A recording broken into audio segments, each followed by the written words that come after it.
ரெண்டு முக்கியமான காரியம், அதிமுக்கியமான காரியம். அறுவடை மிகுதி, வேலையாட்களோ கொஞ்சம்.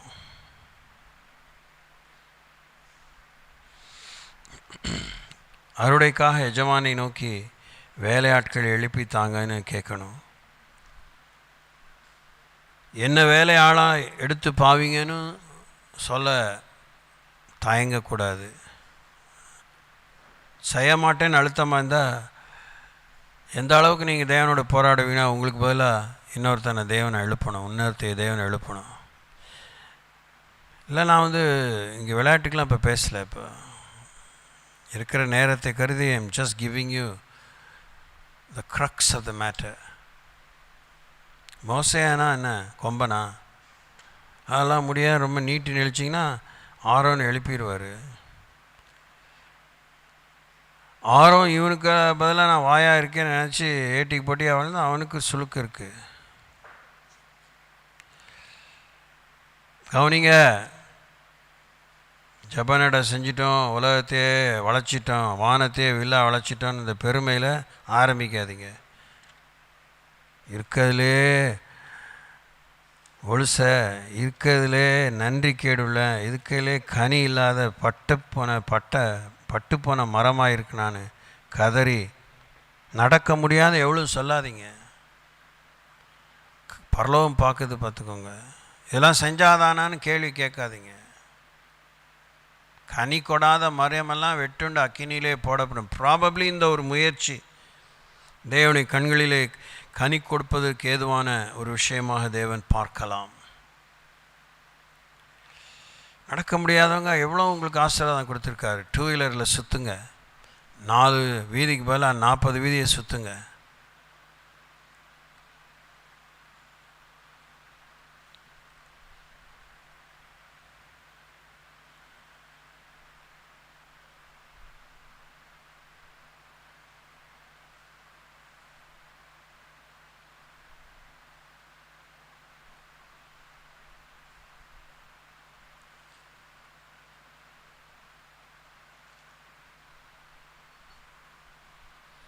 சங்கீதம் 18 அப்படி வாசிக்கிறோம்.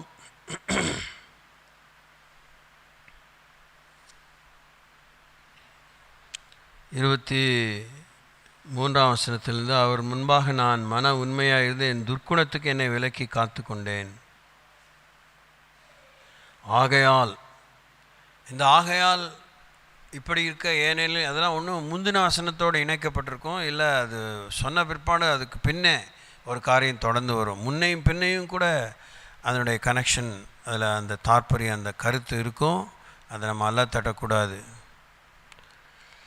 துர்க்குணத்துக்கு விலக்கி காத்து கொண்டேன். ஆகையால் கர்த்தரை நீதிக்கு தம்முடைய கண்களுக்கு முன்னிருக்கிற என் கைகளின் சுத்தத்துக்கு தக்கதாக எனக்கு பலனளித்தார். தயவுள்ளவனுக்கு நீர் தயவுள்ளவராகவும், உத்தமனுக்கு நீர் உத்தமராகவும், புனிதனுக்கு நீர் புனிதராகவும், மாறுபாடு உள்ளவனுக்கு நீர் மாறுபடுகிறவராகவும் தோன்றுவீர் என்று அவர் சொல்கிறத பார்க்குறோம். உம்மாலே நான் ஒரு சேனைக்குள்ளே பாய்வேன், உம்மாலே ஒரு மதிலை தாண்டுவேன். மனம் திரும்பினவர்களா, மனம் திரும்ப வேண்டிய அவசியத்தை உணர்ந்தவர்களாக, அடைந்தாற்றில் முற்றிலும் தேறினவர்களானோம் என்று நினைவில்லாமல் பண்போடு பணிவோடு இந்த ஜெப நடையை மேற்கொள்ளுங்கள். வேலையாட்கள் தேவை, வேலையாட்கள் தேவை, வேலைக்காரிங்க தேவை, தேவ அருள் பெற்று வாழ வேண்டியவர்கள் தேவை. உங்கள் பிள்ளைகளை தேவனுடைய கரத்தில் தேவனுடைய சித்தத்துக்கு ஒப்பு கொடுத்து ஜெபியுங்கள். முழு உண்மை உங்களுக்கும் கடவுளுக்கு மாத்திரம் தெரியும். எவ்வளோ ஒரு உணர்வுள்ள ஒரு உணர்வடையக்கூடிய பிரசங்கத்தை பண்ணாலும், எவ்வளோ கிளர்ச்சி அடையக்கூடிய பிரசங்கத்தை பண்ணாலும்,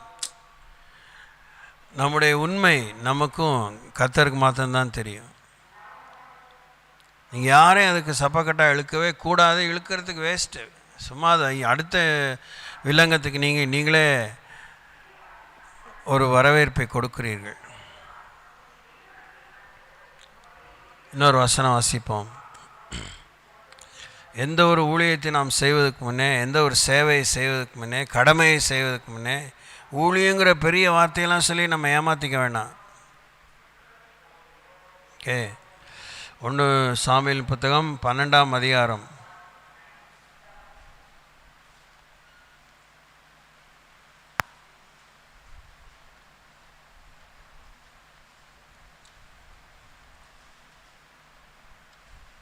இல்லை,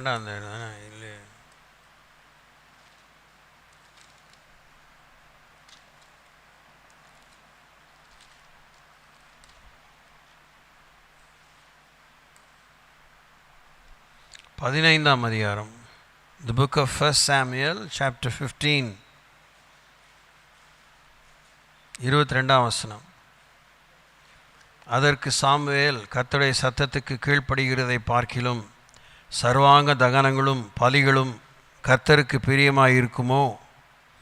பலியை பார்க்கிலும் கீழ்ப்படுதலும் ஆட்டுக்கடாக்களின் நினத்தை பார்க்கிலும் செவி கொடுத்தலும் உத்தமம். ரோமர் நிருபத்தில் பார்க்குறோம், யாக்கோபு நிருபத்தில் பார்க்குறோம். செய்ய வேண்டியதை செய்யாமல் போனால் பாவம், செய்யக்கூடாததை செய்தால் பாவம். இப்படி சொல்லி ஏதோ ஒரு நெருக்கத்துக்குள்ளே, ஒரு வேதனைக்குள்ளே, ஒரு மாதிரி ஒரு நிர்பந்தத்துக்குள்ளே நான் உங்களை தள்ளுகிறதாக சாத்தான் காதில் 40 வருஷமாக ஓதுறாங்கிறது எனக்கு தெரியும்.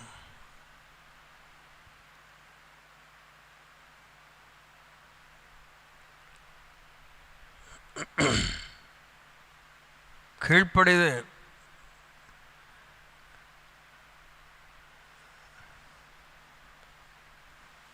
கர்த்தருடைய சத்தத்துக்கு கீழ்ப்படுவதை பார்க்கிலும் சர்வாங்க தகனங்களும் பலிகளும் கர்த்தருக்கு பிரியமாக இருக்குமோ? நிதர்சனமாக வேதத்தில் நாம் கையாள வேண்டிய, கை கொள்ள வேண்டிய, முன்மாதிரியை தேவனுடைய கணிப்பிலே, பார்வையிலே நாம் பார்வை அடைய வேண்டிய, கவனத்தை பெற வேண்டிய விஷயங்களுக்காக நீங்கள் வெளிப்பாடுக்காக காத்திருக்கவே கூடாது. It's been made well evident. வெளிப்படைத்தன்மையோடு இன்னென்ன காரியங்களில் நாம் ஈடுபாடாக இருக்க வேண்டும் என்று என்ன சொல்வது, நன்னடத்தை, நன்னெறியோடு, நன்னடத்தையோடு, நல் மனசாட்சியோடு, நல்ல உடன்படிக்கையோடு தேவனோடு பின்பற்ற வேண்டியதை ஆண்டவர் பழைய ஏற்பாட்டிலும் புதிய ஏற்பாடிலும் சாங்கியமான சடங்குகளை தாண்டி தேவன் தேவையான தாராளமான ஏராளமான ஆலோசனைகளை தந்திருக்கிறார். அதுக்காக போய் முட்டி போட்டு ஜெபம் பண்ணுறேன், உபவாசம் பண்ணி ஜெபம் பண்ணுறேன், இதை அழைப்பா, இதை எனக்கு குறித்து தான் சொல்லாதீங்க. இதெல்லாம் பரலோகம் கண்காணிக்குது. ஹவு காட் வாட்சஸ்ங்கிறது தெரியணும். பாஸ்டர் சொல்கிறது மாத்திரமே வேத வாக்குலாம் நினச்சிட்டு இருக்காதீங்க. Don't you depend only on a servant of God. எங்கள் வீட்டில் சொல்கிறது தான் எனக்கு வேத வாக்கு. அன்னையும் பிதாவும் முன்னேறி தெய்வம்னு ஏதோ அவங்க மதிக்கணுங்கிறத சொல்லிக் கொடுக்கக்கூடிய ஒரு முதுமொழியாக இருக்க போய் அவங்கள கடவுளாக்காதீங்க. Don't you make them gods.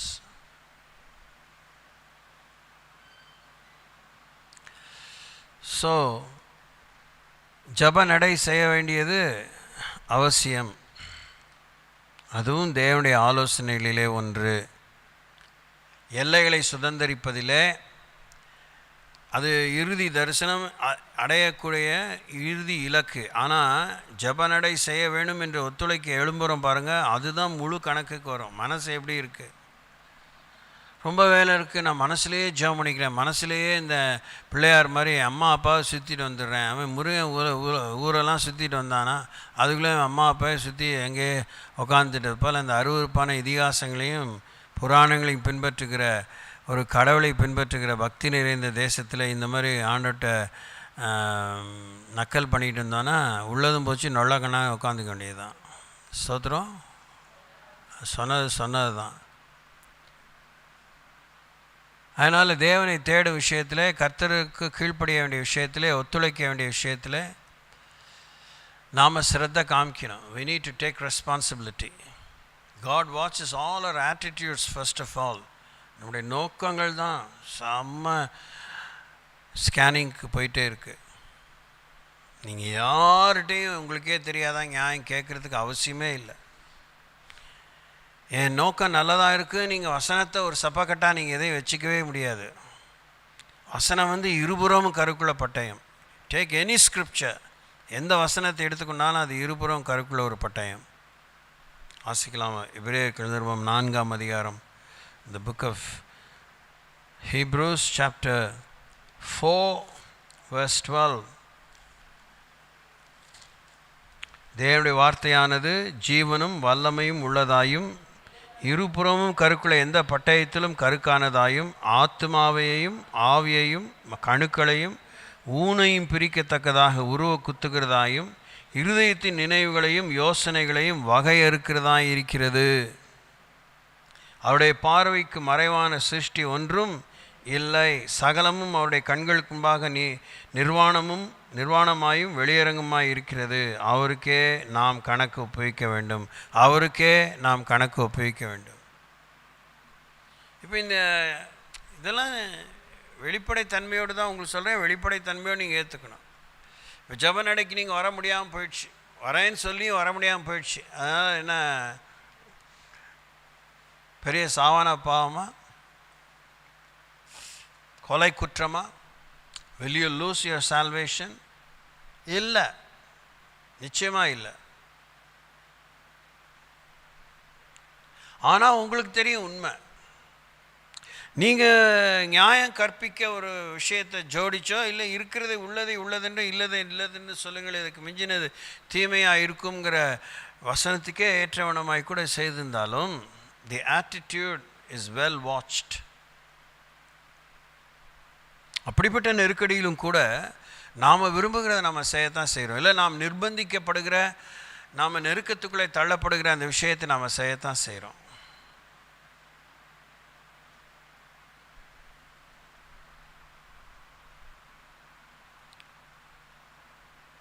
உத்தமனுக்கு கர்த்தர் துணை.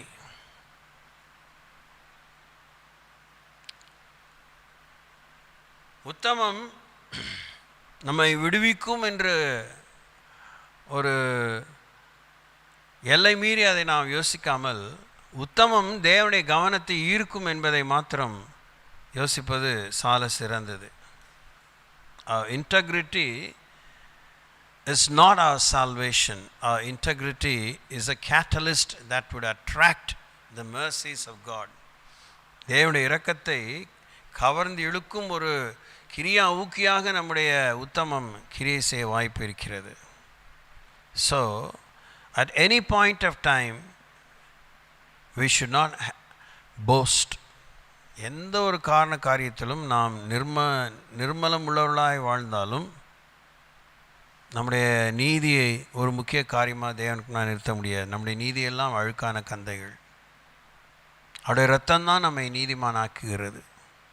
Every time when we approach God, publicly, privately, the blood of the Lamb of God covers us.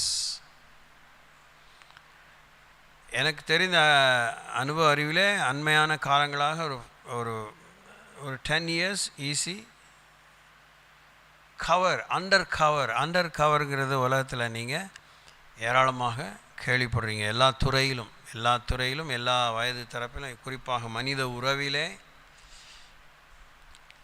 அங்கீகாரம் பெற விரும்பியும் அங்கீகாரம் கிடைக்க வேண்டிய நிர்பந்தமும் இருக்கிற விஷயங்களிலே கவர் என்கிறான அந்த கொடையின் கீழாக, அந்த நிழலின் கீழாக, அந்த சிபாரிசின் கீழாக அப்படிங்கிறத நம்ம பார்க்குறோம்.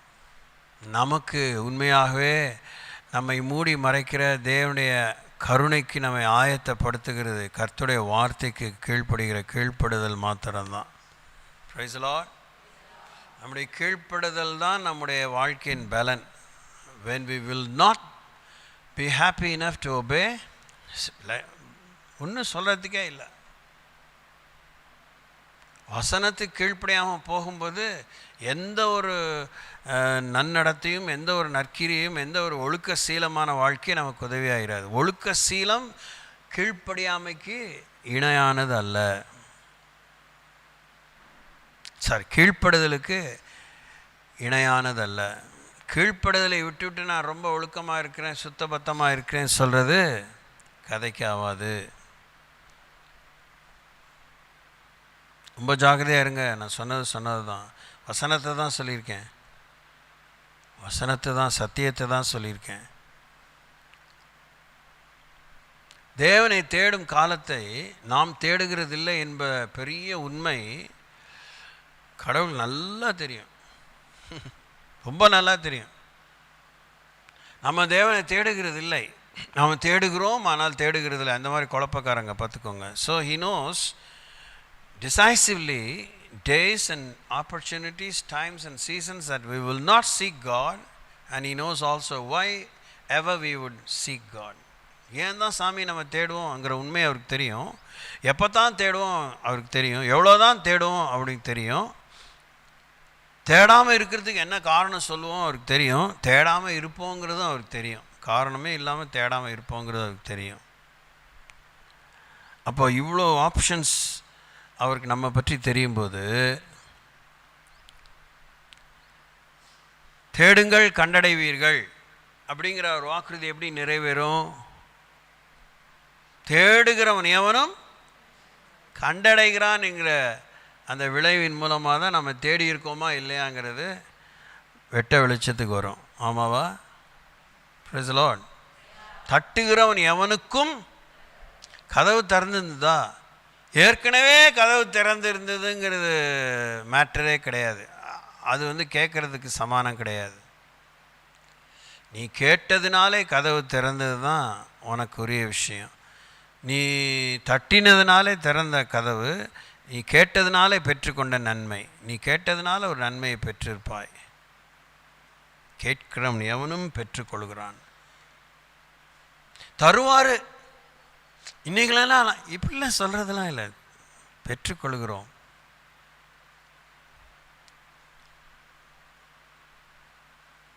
அப்போ பெற்றுக்கொள்ளும் காலம் வரைக்கும் வானத்துக்கு பூமிக்கு குதிக்கக்கூடாது, மிகைக்கு மீறுதலுக்கு உட்படக்கூடாது, எக்ஸாஜுரேஷனுக்கு, ட்ரெஸ்பஸிங், டிரான்ஸ்கிரஷனுக்கு நம்ம உள்ளாகக்கூடாது. தேவனுடைய கிருபை எல்லாவற்றையும் நிழலாக கொடையாக இருந்து நம்மை பாதுகாத்து வழிநடத்துகிறது என்பது அவருடைய குணத்துக்கே உரிய ஒரு உச்சிதமான உத்தமமான குணமாக இருந்தாலும் கூட, தேவன் நம்மிடத்தில் நிதர்சனமாக நேருக்கு நேராக எதிர்பார்க்கிற ஒத்துழைப்பை, கீழ்ப்படுதலை ஆண்டவர் தட்டி கழிப்பது அல்ல, ஒதுக்கி ஓரங்கட்டுறது அல்ல.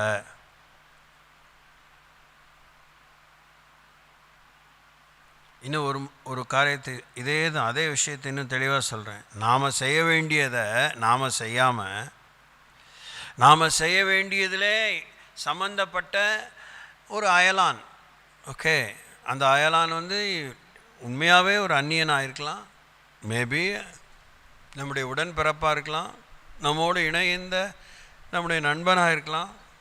somebody we have been kept to have commitment with, அதை நாம் நிறைவேற்றாமல் போகும்போது தேவன் இரக்கத்தாலே அந்த நிர்பந்தத்து நிமித்தம் ஒரு நன்மை செய்துட்டதுனால, தேவனுடைய கிருபையினாலே அந்த கணக்கு முடிந்து விட்டது, அந்த பிரச்சனை முடிந்து விட்டது என்பதால் நாம் எந்த கிரெடிட்டும் எடுத்துக்க முடியாது, நாம் எந்த விதத்திலும் பீத்திக்கவே முடியாது, என்னாலேன்னு சொல்லிக்கவே முடியாது. ஆனால் நாம் நேருக்கு நேராக நிறைவேற்றி முடிக்க வேண்டிய ஒரு கடமையை தேவன் உணர்த்தி நீங்கள் முன் விட்டு கொடுத்து ஒத்துழைப்பதிலே உறுதியையும் விடாமுயற்சியும் கண்டால்தான் அதை நிறைவேற்றி முடிக்க உதவி செய்வார்.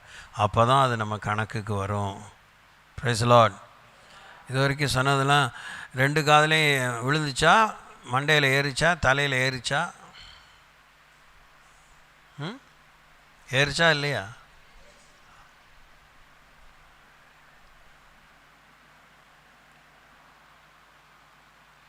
ஸோ முழு வாழைப்பழ தோல் சோம்பேறியாக இருந்து கர்த்தரை பிரியப்படுத்தணும்னு நினைப்பது பெரிய அபத்தமான ஒரு வாழ்க்கை.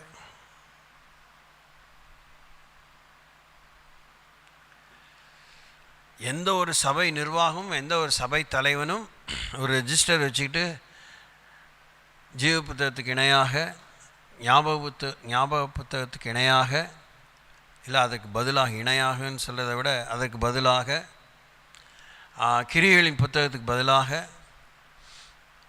கொண்டு போய் ஆண்டுகிட்ட எதையும் பேச முடியாது. அது மதிக்கப்படாது. கவனத்துக்கு ஏற்றுக்கொள்ளப்படாது. புத்தகங்கள் திறக்கப்பட்டன, போய் சேர்ந்தவுடனே தானே இந்த புத்தகத்தை போய் சேரும்போது தானே இந்த புத்தகத்தை நம்ம தூக்கிட்டு போகிறதுக்கு வாய்ப்பு இருக்குது. ஆனால் நம்ம போய் சேரத்துக்கு முன்னையே அங்கே நம்மை பற்றிய புத்தகங்கள் திறந்து வைக்கப்படுகின்றன. கிறிஸ்துவின் நியாயாசனமாகவே இருந்தாலும் கூட. வெள்ளை சிங்காசன நியாய தீர்ப்புன்னு சொல்லும்போது அது இன்னுமே other set of books are all open. Books where open. இது நம்ம புரிஞ்சிக்க வேண்டிய சுகாதாரமான புரிதல் என்ன? நாம் கணக்கு ஒப்புவிக்க வேண்டியல. இது மிரட்டல் உருட்டெல்லாம் இல்லை. என்ன நீங்கள் பயமுறுத்திட்டே இருக்கீங்க? பயமுறுத்தம் இல்லை, ஒன்றும் இல்லை. பரீட்சை பயமுறுத்தது இல்லை. பரீட்சை கற்றாயா, கற்க கசடற கற்றாயா, கற்றதை கற்ற பின் நிற்கக்கூடிய தைரியம் தெளிவு இருக்கா, அதை நின்ற பின்னே அந்த கற்றுக்கொண்டதை பிசிறு இல்லாமல் கற்றுக்கொண்டதை நடைமுறைப்படுத்த விவரம் இருக்கா? அதுதான் பரீட்சை. அதுதான் கிறிஸ்துவின் நியாயாசனம். நம்முடைய நட்டத்தை நாமே தெரிந்து கொள்கிறோம், நம்முடைய லாபத்தை நாமே தெரிந்து கொள்கிறோம். ஆனால் நமக்கு ஆச்சரியங்கள் காத்திருக்கிறது. நம்முடைய கணக்கிலே நாம் சம்பாதிக்காத ஒரு பெரிய சம்பாத்தியத்துக்குரிய அந்த மாதிரி ஒரு ஒப்புதலுக்கேற்ற ஒரு ஆசீர்வாதத்தை தேவன் நமக்கு வாக்குறுதி பண்ணி வைத்திருக்கிறாருங்கும்போது நாமே புரிஞ்சுக்குவோம், ஐயோ இதற்கு நான் தகுதி இல்லையே. நம்முடைய தகுதி இன்மை நாம் பரலோகத்தில் உணர்வோம். அதனால் நம்ம தகுதியற்று போகிறது கிடையாது. நாம் தகுதிப்படுத்தப்பட்ட பின்னே தான் பரலோகத்துக்கே போகிறோம். But we will definitely feel, we will realize our unworthiness. அதனால் நமக்குள்ளாக ஏராளமான அனைவருக்குள்ளாகவோ அநேகருக்குள்ளாகவோ அழுகை வந்துகிட்டே இருக்கும். ஏன் அழுகிற? கண்ணீரை துடைப்பார். நான் உன்னை நேசித்து உன்னை தகுதிப்படுத்தி இங்கே வைத்திருக்கிறேன். கண்டிப்பாக இருக்கும் அந்த சம்பவம். அது ஒரு சம்பவம். It's an event, it's an experience, it's not hallucination. நமக்கு கிடைக்க வேண்டிய வெகுமானம் கிடைக்காமலே போனாலும் கூட நாம் பரலோகம்தான், நித்திய ஜீவன் தான் நம்ம வெகுமானம். அதனாலே நமக்குள்ளே பொறாமை வராது. ஐயோ நான் பெற வேண்டியது அவன் பெற்றுட்டானே, நான் பெற வேண்டியது அவள் பெற்றுட்டாளே, என் கையில் இருக்க வேண்டிய கோப்பம் அவன் கையில் போயிடுச்சே. இப்போ சமீபத்தில் பார்த்திங்களா, ஒரு ஐபிஎல் மேட்சஸில், cricket matches or other kind of மேட்சஸில் உண்மையாகவே அந்த ப்ரிலிமினரி ரவுண்ட்ஸ்லேருந்து இந்த ஆரம்ப விளையாட்டு போட்டியிலேருந்து கிட்டத்தட்ட 16 ரவுண்டு, நாங்கள் 2 8 ரவுண்டு, சிலது 16 ரவுண்டு லீக் மேட்ச்னா, அத்தனை ரவுண்டும் தாண்டி ஒருத்தன் கடைசியில் ஃபைனல்ஸுக்கு வந்துடுறான். செமிஃபைனல்ஸ் மூலமாக தானே ஃபைனல்ஸ் போனால் ஃபைனல்ஸ் வந்துடுறான். ஃபைனல்ஸில் அவன் ஆரம்பத்திலிருந்து தன்னை அர்ப்பணித்து விடாமுயற்சியோடு வெற்றி பெற வேண்டும் என்று கவனமாக விளையாடி இருக்கிறான். ஆனால் வெற்றி ஒருவன் பக்கமாக சாய்ந்து விடுகிறது. அப்போ அண்மையில் நடந்த சில காட்சிகளை நான் பார்த்தபோது அது யாரும் சொல்லி கொடுத்து செஞ்சாங்களா இல்லையா எனக்கு தெரியாது. ஆனால் பை நேச்சர் அந்த சாம்பியன்ஸ் என்ன பண்ணுறாங்க,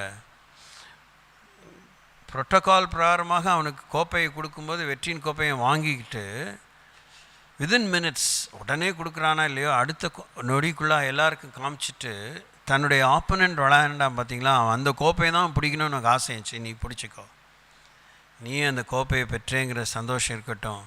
அவனுக்கு ஒரு தட்டு மாதிரி கொடுத்துருப்பாங்க, இவனுக்கு ஒரு கோப்பை மாதிரி கொடுத்துருப்பாங்க. இதெல்லாம் அந்த இன்டர்நேஷ்னல் மேட்சஸில் அண்மையில் நடக்கிற ஒரு காட்சி நான் கண்டிருக்கிறேன். நான் இப்போ சொன்னதொட்டு நீங்கள் சொறையை பிடிச்சிக்கூடாது. நான் சொல்ல வந்தது எனக்கு புரிந்த பரலோகத்தினுடைய காரியம். நம்ம கோப்பையை பெற வேண்டியிருந்து நாம் தட்டை தான் பெற்றானாலும் ஒன்றுமே கிடைக்காட்டினாலும் ஆண்டவர் சொல்வார், நானே உனக்கு சொத்து, நானே உனக்கு வாழ்வும்பார். Price the Lord. நான் பைபிளில் இருந்தால் சொல்கிறேன், இது என்னுடைய கருத்து இல்லை. நான் பரலோகத்துக்கு போயிட்டான்னு திரும்பி வரமாட்டேன், வாய்ப்பே இல்லை. ஆண்டவரே எங்கள் பாஸ்டர் கொடுன்னு நீ கேட்பீங்களே, கேட்க முடியாது, அதை பற்றி பிரச்சனையே கிடையாது. நான் கிளம்பும்போது கிளம்புறேன்னு தான் கிளம்புறேன், போகணும் தான் கிளம்புறேன், திரும்பி வரத்துக்கு கிளம்புறதில்லை. சோத்திரம். ஆமாம். என் ஒய்ஃப் அடிக்கடி சொல்லும், ரொம்ப நெருக்கமான நேரத்தில் அந்த நோய்வாய்ப்பட்ட சமயத்தில் நான் போயிட்டேன்னா திரும்பி வரும் எதிர்பார்க்காதீங்க, don't you pray for me like that. நான் வரவே மாட்டேன் பார்த்துக்கோங்க.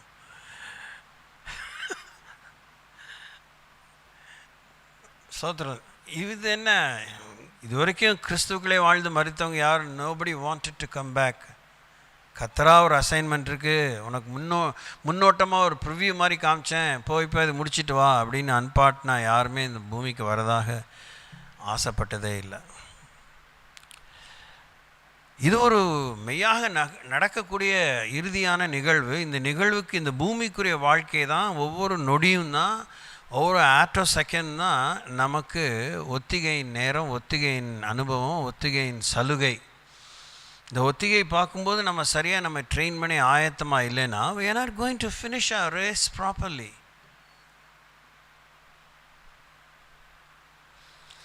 எஜமான், அறுவடைக்கு எஜமான் வேலையாட்களை எழுப்பித்தர ஜெபிங்க.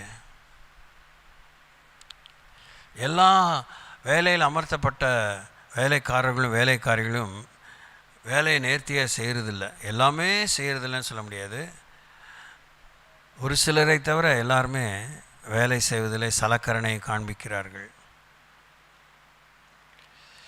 யாரெல்லாம் அது தங்களுடைய வேலை, தாங்கள் தெரிந்து கொண்ட வேலை, அந்த வேலை எனக்கு பிடிக்கும் அப்படிங்கிறவங்க வேலையை பாருங்கள், அவங்க வேலைப்பாட பாருங்கள், கலை நயம் மிக்கதாக இருக்கும். அது பெயிண்டிங்கோ, அது ஒரு தையல் வேலையோ, அது கட்டிட தொழிலோ, அதில் தான் அவங்களுக்கு மன ரம்யம் இருக்குன்னா அதை அவங்க ரொம்ப நேர்த்தியாக அருமையாக செய்வாங்க. யாரும் குறை சொல்கிற அளவுக்கு, குற்றம் சொல்கிற அளவுக்கு அவங்க ஒரு மேஜரான ஒரு தவறை செய்யாமல் இருப்பாங்க. மனுஷன் தவறக்கூடியவன், கவனக்குறைவுக்கு உள்ளாகக்கூடியவன். ஆனால் அவங்களால என்ன அளவுக்கு மூச்சை விட்டு அந்த காரியத்தை செய்யணுமோ அதை செய்வாங்க. அந்த அளவுக்கு நம்ம வாழ்க்கையில் உண்மை இருக்கணும். ஏன் அந்த ஊழியக்காரங்களே அப்படி தான், என்ன இவங்களே இப்படி தான், நாங்கள் கேள்விப்பட்டது சபை யார் தான் கரெக்டாக இருந்தாங்க அப்படின்னு சொல்ல. தாவீது தவறினான் என்பதனால் நம்ம தவறலான்னு ஆண்டவர் நமக்கு சொல்லலை. ஓகே, பேதுரு மறுதலித்தான் 3 முறை, ஒரு தடவை இல்லை 3 தடவை மறுதலித்தான் என்பதனால நம்ம மறுதலிக்க முடியும். பரவாயில்லப்பா, உனக்கு 3 தடவை என்னை மறுதலிக்கு சான்ஸ் கொடுக்குறேன், பேதுருக்கே நான் சான்ஸ் கொடுத்தேன், அவன் திருப்பியும் ஏற்றுக்கிட்டேன் பார்த்துக்கோ. ஆனால் அப்படின்னு சொல்ல போகிறதில்ல ஆண்டவர். Price the Lord. ஆமாம், இந்த மாதிரி ராங் கான்செப்ட்ஸ் மைண்டில் வச்சுட்டு நம்ம ஒழுசத்தனமாக வாழ்கிறது நமக்கு தான் உலையை வச்சுக்கிறோம், நமக்கு தான் நம்ம சூனியை வச்சுக்கிறோம். Let's be very careful. Let's not cheat ourselves. இன்னொன்று, ஜெப நட போகும்போது தேவையில்லாத பராக்கு, தேவையில்லாத பேச்சை நிறுத்திக்கோங்க. அடுத்த வீட்டில் என்ன நடக்குதுன்னு நோட்டம் விடாதீங்க. சோத்திரம். கூப்பிட்டா கூட வணக்கங்க, சும்மா பொடி நடையாக போயிட்டுருக்கேன் அப்படின்ட்டு போயிட்டே இருக்கணும். Praise Lord. தேவையில்லாத பேச்சை வச்சுக்கூடாது. ஆமேன். அல்லேலூயா. கண்ணை மூடிட்டுலாம் நடக்காதீங்க, சரியாக வராது. தோத்திரம். பரவச இந்த பூனையும் பால் குடிக்குமான்னு உடனே பெரிய முக்காடெல்லாம் போட்டுக்கிட்டு ஜெபநடை இதெல்லாம் பண்ணிட்டு வேடிக்கைலாம் பண்ணாதீங்க. சோத்திரம். Praise the Lord. Walk normally. விருட்டு நடந்துடாதீங்க. ஐயோ பார்த்துருவோம் என்ன எங்கே இந்த பக்கம் கேட்டுருவாங்க அப்படிலாம் போகாதீங்க. பயந்தாங்குழித்தனமாக நடக்காதீங்க. சோத்திரம். பயந்து போய் நடக்காதீங்க. யார் கண்ணிலையா பட்டுருவேன்னு. மடியில் காணாயிருந்தால் தான் வழியில் பயம். மடியில் காணாயிருந்தால் போகிறதுக்கு முன்னாடி இறக்கி வச்சுட்டு போயிருங்க. சாமி நீங்கள் பார்த்துக்கங்கன்னு. அல்லேலூயா. ஐயோ தெரியாமல் நம்ம முன்பின் யோசனையே இல்லாமல் அந்த தெரு வழியாக ஆயிடுச்சா, பார்த்து நின்று கேட்டுருவாளே, என்னாக்கா அப்படின்னு கடனை கேட்டுருவாளே, வட்டியை கேட்டுருவாளே. அவளை அவாய்ட் பண்ணதுக்காக 10வது தெருக்கு போகாதீங்க, அங்கே ஒரு தீர்ப்பா. ஏய் அவளை பார்த்தேன்டி இந்த பக்கம் வந்தா. நீங்கள் அவளையும் இவளையும் பார்க்க போல, பரலோகத்தை பார்த்து இவங்க ஆண்டவர் அறியணும்னு போகிறீங்க. சோத்திரம். ஏசாமி ஒரு வார்த்தை சொல்லியிருக்கேன், எனக்கு ரொம்ப ஃபேசினேட்டிங்காக இருந்துகிட்டே இருக்குது. நீங்கள் நான் வர வரைக்கும் இந்த உலகம் முழுசு சுற்றினாலும் வேலை முடியாது, சுற்றிக்கிட்டே இருங்கன்ட்ருக்காரு. Price the Lord. அதனால் ஒழுங்காக வேலையை செய்யுங்க, நேர்த்தியாக செய்யுங்க, நியாயமாக செய்யுங்க, சந்தோஷமாக செய்யுங்க, பணிஞ்சு செய்யுங்க. நான் செய்ய வேண்டியதை மாத்திரம் செய்து முடித்த அப்பிரயோஜனமான ஊழியக்காரி அப்படின்னு ஆண்டவருக்காக இந்த காரியங்களை செய்யுங்க. நேரம் இல்லை, லேபரர்ஸ்க்காக ஜெபம் பண்ணுங்க. பலியிடுவதை பார்க்கிலும் கீழ்ப்படுதலே உத்தமம். So don't you dream of substituting this for something else. இன்றைக்கி ஜெபநட செய்ததை நம்பி நீங்கள் செய்வீங்கன்னு நினைக்கிறேன். அதை இன்னொன்று காரியத்துக்கு இணையாக ஒப்புதலாக பதிலாக ஆண்டவருக்கு காணிக்கை செலுத்தினா நினச்சிக்காதீங்க. ஸ்தோத்திரம், ஸ்தோத்திரம், பிரைஸ் தி லார்ட். இப்போ ஆக்சுவலாக இது இறுதியாக இந்த ஒரு ரகசியம், இந்த ஜெப நட செய்தோம் அறுவடைக்காக தான். முதல் பாயிண்ட்டு, மக்கள் அறுவடை ஆகணும். நீங்கள் அறுவடை ஆகிறதுக்கு ஜெப நட அதே வீதியே 1000 நேரம் நடந்தாலும் மேலே கீழையும் ஒப்புரவாகலைன்னா அந்த வீதியில் ஒருத்தன் கூட ஆண்டவருக்கு சொந்தமாக மாட்டான். ஆமாவா? ஆமாவா இல்லையா? அந்த மாதிரி வருமத்தோடு நீ யாரை மனசில் வச்சுட்டு நீங்கள் உபவாசத்தோடு இருந்தாலும் சரி, ஆட்டம் பாட்டத்தோடு தாவீதை போல் நடனம் ஆடி பெட்டியை உடன்படிக்கை பெட்டியை மீட்டு கொண்டு வந்தது போல் எது செய்தாலும் காரியம் லபிக்காது. எழுந்து நிற்போம்.